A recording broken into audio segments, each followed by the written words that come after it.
Thanks for watching Afternoon Live. With all the negativity in our world, it can be hard to raise children who see the good. Here with tips, we welcome the author of The Gratitude Goggles, a children's book about positivity and appreciation of life, Andrea Mendoza-Vasconez. Thank you so much for joining us. Thank you so much for having me. Gratitude seems like one of those topics with kids where it's so important, but it feels like it's really hard to teach. Yes, so that's part of the reason that I created these books. So it's a series of books, and gratitude is one of the topics that I mentioned. I have a 6-year-old and now a 2-year-old too, and I was having a really hard time trying to explain concepts like gratitude, compassion, empathy, self-love, authenticity, and so I started thinking about metaphors like wearing gratitude goggles to explain the concept of gratitude, and so started talking about how we can see the world gray if we're wearing great goggles. But if we start thinking about the things that we're grateful for, we'll see colors around us, and and so akin to explaining a little bit of the concept of depression, right? So when we're comparing ourselves to others and think about what we don't have versus what we do have, we can feel down, depressed, and then gratitude can be the antidote to that feeling of inadequacy and not having enough, not being enough. Well, what a great way to illustrate that in a way that kids can see and understand, but also kind of physically experience at home, right? If you had a pair of goggles or glasses lying around, you could kind of make up your own little exercise with it. Correct. And we actually, I'm going to be posting in the next couple of days before Thanksgiving, hopefully, a craft that my daughter and I did. Already have a video of a craft for my first book, The Love Tank. But for the gratitude goggles too, I'm going to be posting a craft soon of gratitude goggles that we created. And so, it's another way to connect with our children. I think reading, crafting together, always connect with our children. I'm really excited to be able to share that. I love that. What a great idea heading into this Thanksgiving season too. And you have some other activities and exercises with the books, right, where parents and caregivers can sit down with their kids and really get involved in the process. Yes. So I can show you a couple of things.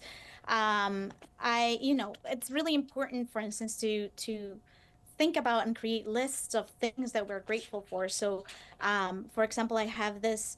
Oh, you have it already on the screen. The list of things that we're grateful for, which is a very common practice in gratitude, right? So, naming 3 things you're grateful for instance, every day.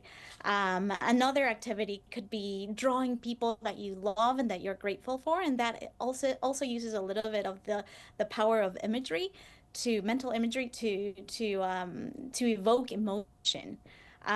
Same with, I have another activity that is creating a collage of your favorite place, which helps us to think about, places that we love, and also creating that emotion attached to it and gratitude attached to that.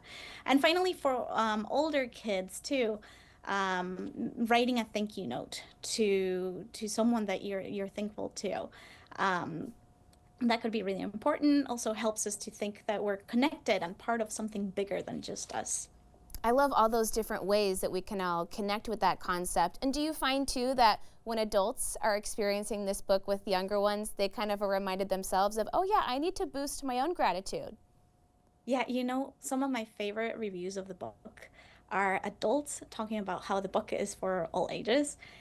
They have benefited from it. And I actually have an anecdote of one of my family members reading the book and tearing up and saying to me, I really needed this more than the kids in your life, I think. Oh, that's so special. Well, and I know that you've used your background, right? All of your studies, and then combining that with being a mom to kind of put this in a package that really meets kids where they're at.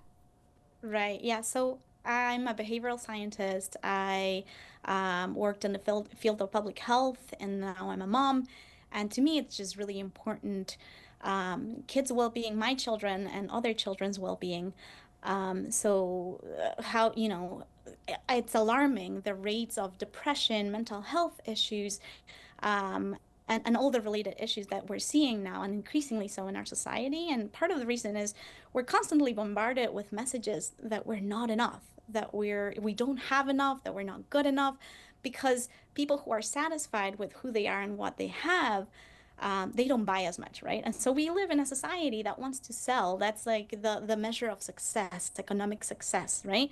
And so we're constantly bombarded with these messages of not being enough. We have all these people walking around thinking, I'm not enough, I'm not good enough, I don't have enough.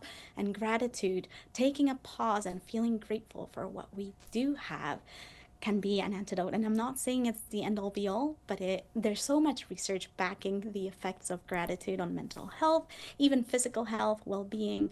Um, Yeah, such a simple practice that can make such a big difference. Thank you so much for joining us. It was great talking with you.